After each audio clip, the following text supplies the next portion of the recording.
Hello, my name is Michael Garrick, and this is PoppinCulture Movie Reviews. Today, my guest is Cutti Armer. She's a hilarious comedian and an entertainment supervisor. Thank you so much for coming on to the movie review. No problem. Thanks for having me. Today, we'll be reviewing the movie The Nun. Cutti chose it. This is going to be a 100% spoiler review, but before we spoil the movie, Cutti, why did you choose the movie? And would you advise anyone to watch it? Yes, I would absolutely advise people to watch it. Be prepared. And that kind of leads into why I chose it. It is such a great example of jump scares. And a lot of other different kinds of things, but specifically that one. So I love that. Nice. I agree. I think you guys should watch it too. From this point on, it's going to be 100% spoilers. Yeah, this was my first time watching it, and Really? yeah, it was good. Like it was parts that I laughed. There was parts where I was like, I got scared. There was parts where I was a little confused. I love the fact that I forgot his name just that fast, but I love that the guy at the end, the guy that was like the groundskeeper. I love the fact that he like looked like Brandon Fraser from The Mummy at the end. He did. Like he had like the cosplay on. Like I thought that was. I was like, whoever chose that outfit, they knew what they were doing. I love it. I didn't even make that connection, but yeah. So, when was the first time you saw the movie? I saw that movie not long after it came out. I had been really, really looking forward to it because the character of the nun is actually, this is like her feature movie, but she's actually introduced in the second Conjuring movie. Yeah, I imagined it because when I saw like at the end, me and my girl saw like the tie-in, and she had saw like Conjuring, so to her it was like, oh, but for me I was like, who are these other people? Yeah, no, and that whole universe is woven together. But yeah, it's kind of like when you see that movie, you realize you're like, oh, this is a callback to a movie that I may or may not have seen. I saw it in theaters, and actually, when I went home, I made like a little joke on Facebook about it, and I was like, I just went and saw The Nun, and here are a few things that I'm afraid of after seeing that movie. Being awake, being asleep, being inside, being outside, windows, mirrors, and I just made this list. It was basically like, that movie made me afraid to live. And and that's what I wanted. It's a very scary movie because she's everywhere, in different spots. Yeah. Well, my girlfriend made me realize, and since I didn't know anything about the trilogy or the Conjuring movies, when I first saw it, I was like, hey, they're showing her. Like, it was a lot of scenes where they just showed her hiding, and I was like, this isn't, it took me a little out of it because I'm like, okay, I would like to be scared of her too. But then, like, once I realized, like, oh, this person's been in movies before, I was like, okay, so people already know what she looks like. But that was the only thing that took me out of the whole movie at certain places. Because I was like, whoa, why am I seeing her now? So that was, like, my only part where I was just like, hey, man, I don't need to know what she looks like just yet. Like, can we keep her in the shadows? So that's when the end of the movie kind of like, okay, this character is known. But besides that, this movie was very scary.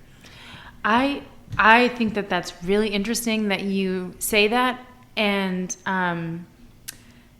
because for me, it's different. The fact that she's standing right there in a lot of those shots and scenes, but she's so almost out of focus and out of the way. They're not really interacting with her because there are a few scenes where somebody's like having a conversation, or the young nun, I think her name's Irene, she's just walking around and she's in different rooms, and then you see the nun in the background. And to me, like, I get goosebumps just thinking about it because there's something about that really indirect scare that is scary to me. It's like she's there, and the danger is like she's not even doing anything to you right now because she knows she doesn't have to.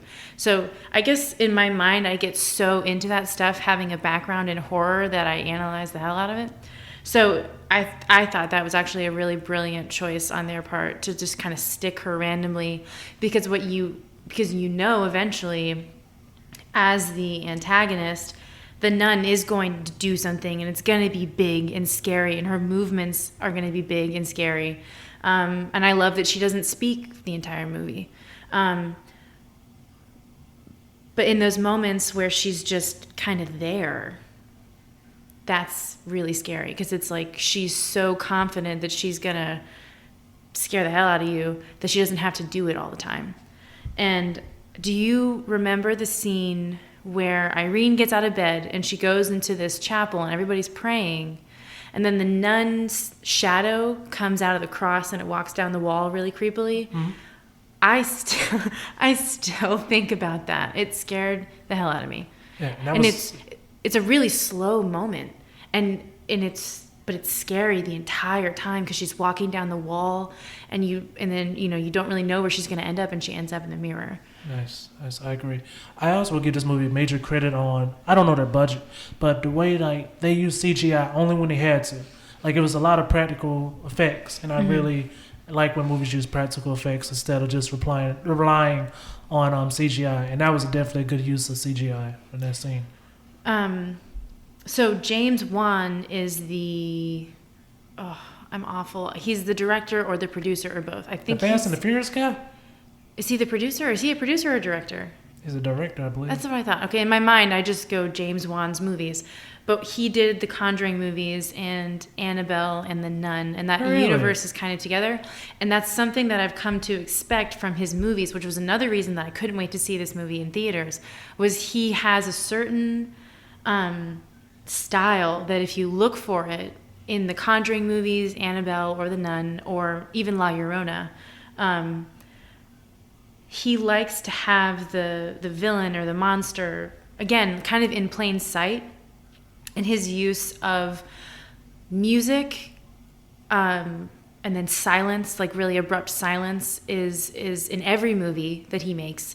And his camera angles are very specific. Like I've noticed he likes to blur out of focus, and then he'll have that blurred monster or ghost move, and you don't even know that there's anything there until you see it move because it's blurred out and your eye's focused on whatever's happening in front of that. I may have analyzed these a little bit. No, it just blew my mind that the Aquaman guy is, man, all right. He has a lot of range. Okay. Yeah.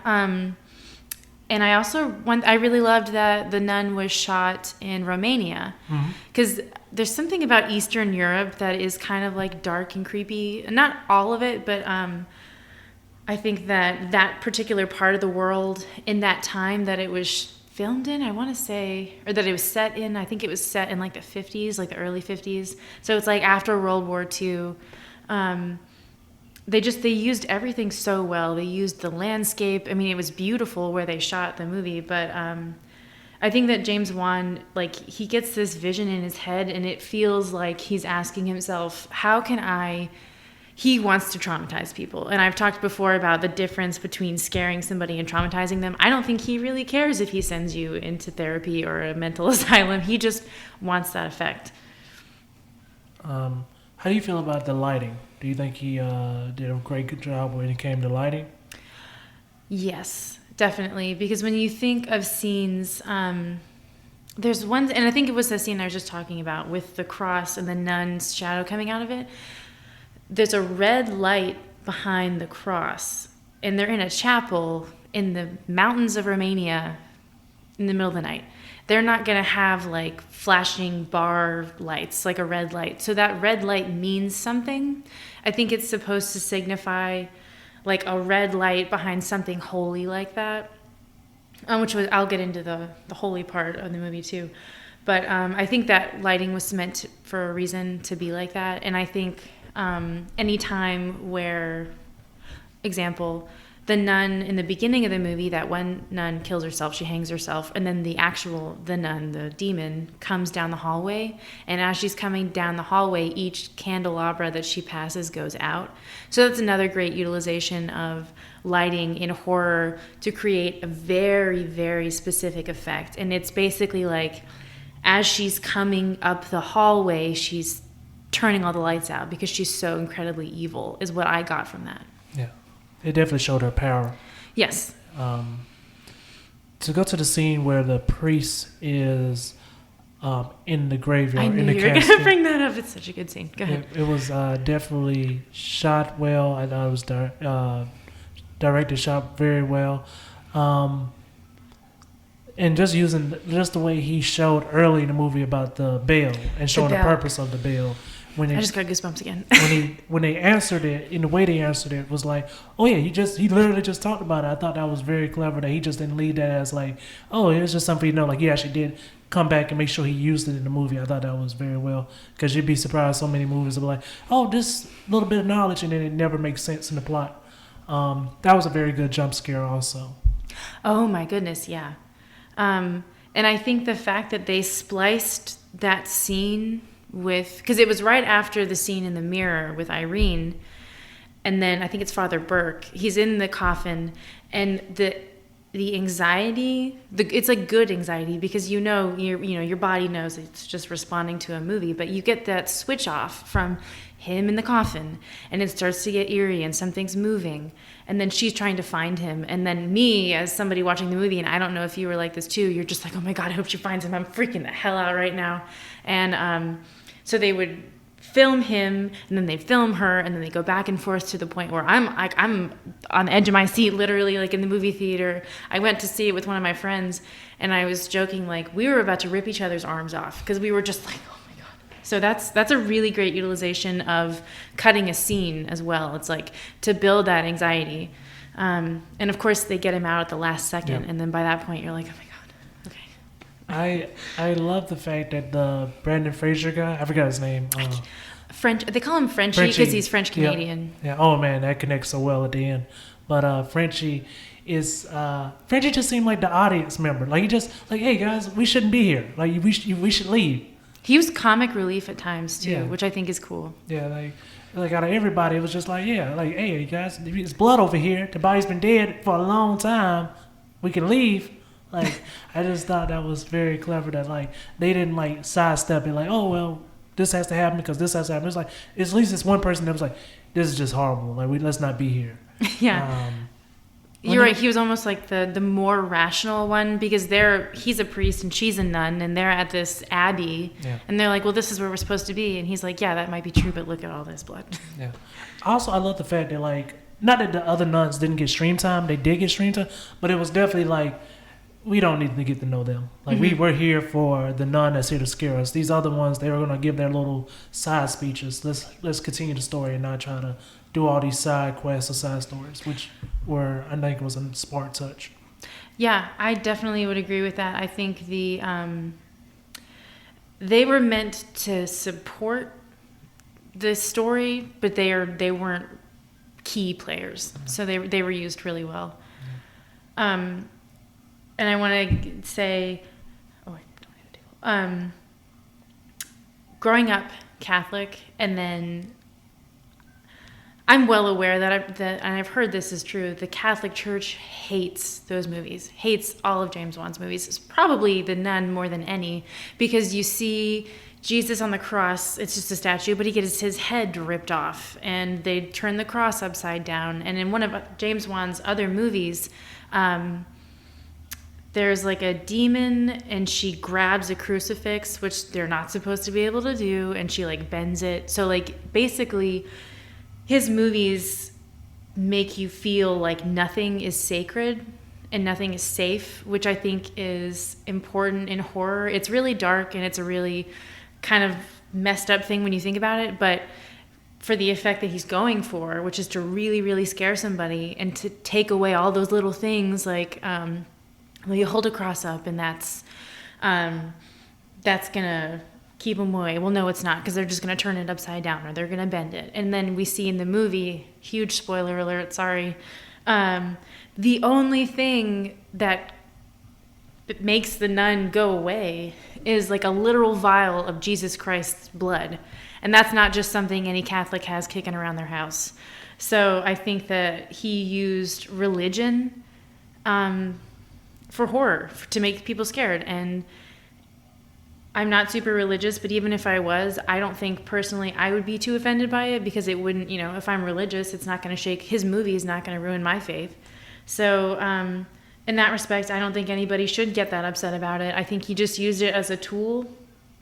And Catholicism, above all religions, is full of nothing but like rituals and like sacred little things, and like the little smoke thing that they wave in all the masses and stuff like that. So Catholicism really lends itself to be creepy if you really think about it. And all James Wan really did was kind of create that world. True. Wow, I didn't. You just taught me something I didn't even know, but I'm a huge nerd. I'm a nerd about horror, and I'm a nerd about a lot of things, but yeah, I appreciate you letting me ramble. Oh, same here. I'm very much a nerd. I just didn't know about, like, I just can't understand, like, a religious group getting mad. I mean, because it's never nothing that's, like, pointing right at the religion itself, but I get what you're saying about, like, I guess they might feel like it's dishonoring, I guess, maybe. It's, blasphemous and sacrilegious and all that, which, yeah, I mean, if you're seeing a cross get turned upside down or a statue of Jesus with his head ripped off, yeah, that's going against all those sacred things in your religion. But like I said, if you really believe, don't let it bother you. Exactly. Another thing I thought about it, I think everybody gave their A game. I can't say anybody that was like, I didn't like in a movie or didn't try their best. I would agree with that. Do you want to have your mind blown? Okay.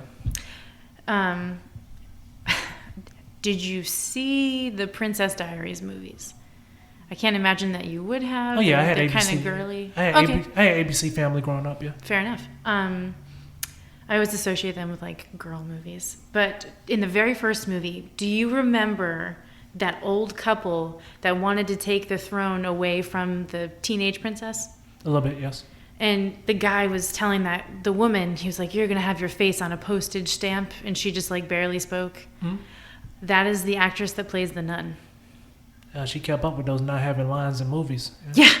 Yeah. The only time you really hear the nun speak in that movie is when she possesses the Irene, the young nun. Mm-hmm. But in her character, she doesn't speak. And she doesn't speak in the other movie too. She like growls and screams and stuff, but she doesn't have any lines.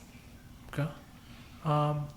Wow, well, thank you for dropping that off. Like, thank you for dropping that knowledge on us. Yeah, it blew my mind because I was like, the Princess Diaries. And then I was like, oh, the lady who barely spoke. That makes sense. And she had that big-ass nose. Yeah, still kept it.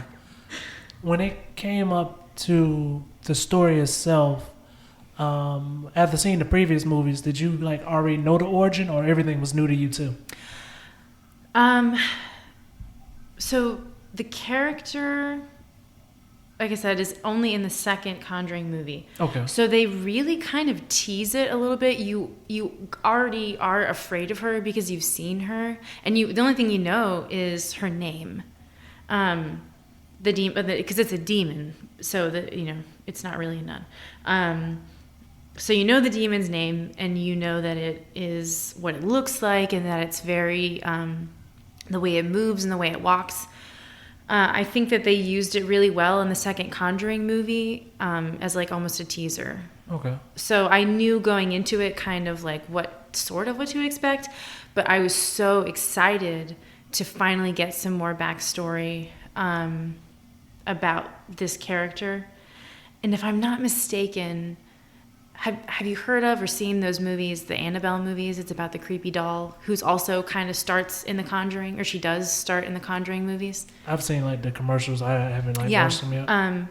In one of those movies, they show a brief. There is a nun who takes a bunch of girls to live in this house, and in her suitcase, I believe it is, there's a picture of the nuns that are in her convent. And at one point in the movie, you zoom in on the picture and she's way in the back. So they kind of they give her little shout outs in other movies, and then they finally gave her her own movie. Nice. So it's weird. It's like a character that you're familiar with, but a lot like Kim Kardashian on Instagram. They just give you little bits and they leave you wanting more, and you want more information, and then you finally get it. Nice. I doubt we'll ever get a Kim Kardashian movie directed by James Wan, but we can dream. Yeah, true. I don't know. James Wan definitely has the reach for it. He definitely has. He can definitely pull it off, I believe. Yeah. So when you find out that they seal her back to hell, and then they don't really seal her back to hell, I don't believe, because the ending they didn't. When you saw them seal, did you already know because of the previous movies? Because the twist seems like it's something that you saw, you just didn't notice. With Frenchie? Yes. it was weird. It was one of those movies or one of those moments where I started to feel okay. And I was like, okay, they got her back to hell. And then they're leaving. And as soon as I saw the upside down cross in the back of his neck, I was like, oh shit. And then that scene with him being like possessed and all of that, and they're doing an exorcism on him, that is a callback to the very first Conjuring movie. Okay, cool. It was funny because I'm like I said, I'm watching the movie with my friend in this theater, and they show that scene from The Conjuring, and you just hear everybody in the theater go, "Oh," and I did too. So we were all like, "Okay," because it's they make all these crazy connections at different moments in all of these movies, and I love that.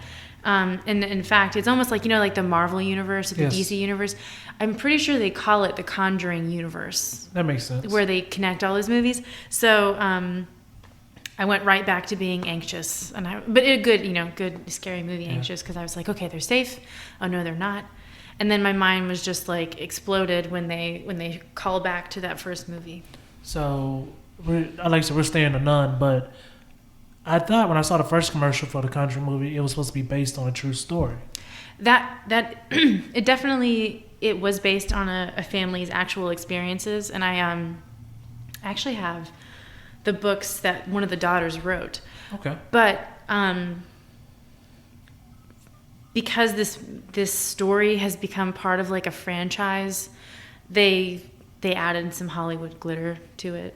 So they added stuff that did or didn't happen in that movie, particularly the first Conjuring movie. Some of that stuff actually did happen to that family, and they tell you all about it. But then also they just were like adding a dash of this for some Hollywood excitement. Okay. Put a little spice on it. Yeah, a little spice. Nice. A little cayenne pepper. Okay.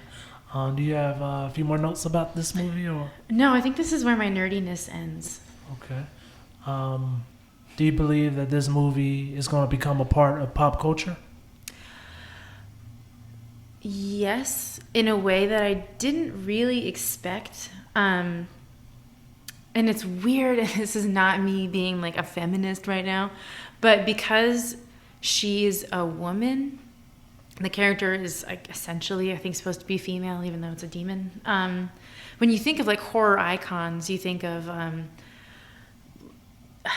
like Michael Myers and Scream and Freddy Krueger, Hellraiser, and there are movies with female monsters. I cannot believe I feel like a feminist monster advocate right now, but whatever.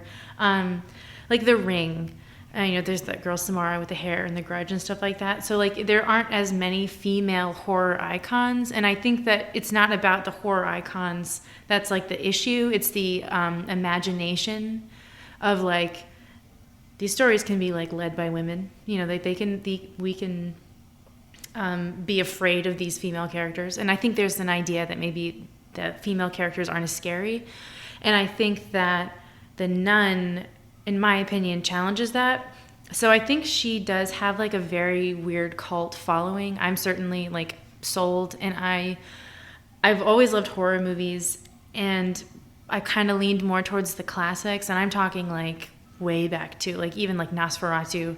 So to be so enthralled with a more recent movie, I was really surprised to find. But yeah, I think she will. I think she'll become kind of a staple of American horror culture, just like Michael Myers and Scream. Nice. I totally agree. Wow, yeah, you're right. When it comes to female horror icons, the only person that came to my mind was Elvira, but I don't think even Elvira had her own movie. She was just a talk show host. Right, and she's not as scary. She's sexualized, and that's fine. She does her thing, just like The Bride of Frankenstein. I love The Bride of Frankenstein, but she's meant to be very like beautiful. Yeah. And I'm gonna go ahead and say The Nun to me is not beautiful. She's scary, and she should be. And when you watch movies like The Ring or The Grudge, those characters are really, really scary, and they have their place too. Like I said, there just don't seem to be as many female, like scary characters. And when they do them, sometimes they don't even do them right. Like the last Mummy movie. Not gonna lie, I didn't see it. Oh, good. Sorry. Good. Don't. No, I'd be happy you didn't watch that. Tom Cruise is a good actor, but he couldn't save that movie. Oh no. But yeah. But you're right. They definitely should make more female horror movies because this one definitely knocked it out the park. I think that we need to stop, and I don't want to get on a soapbox, but I think sometimes it's easy to make a female character, even if she is a monster, sexy or just dainty and pretty. And then I think to have a female character like the nun who is like straight up vicious evil, I respect that a lot. Even if they're not truly like an idea of a movie monster, have you got a chance to watch the movie Ma? What? There's a movie called Ma. Octavia Spencer's in it. Oh no, I haven't, but I love her. But she knocked it out the park with that, and that's not like a. I mean, it's a It's real. like a psychological thriller, right? Yeah, but it's I'm not gonna spoil it. It's something you gotta watch. But Ooh, I'm definitely gonna watch it. But she knocked it out the park. But you're right. We definitely need more. And when it comes to icons, it definitely Nun is definitely in that discussion as an icon.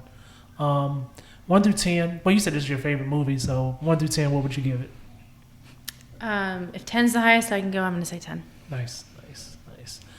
Thank you so much for coming on to do the movie review. Is there anything you'd like to say to your fans?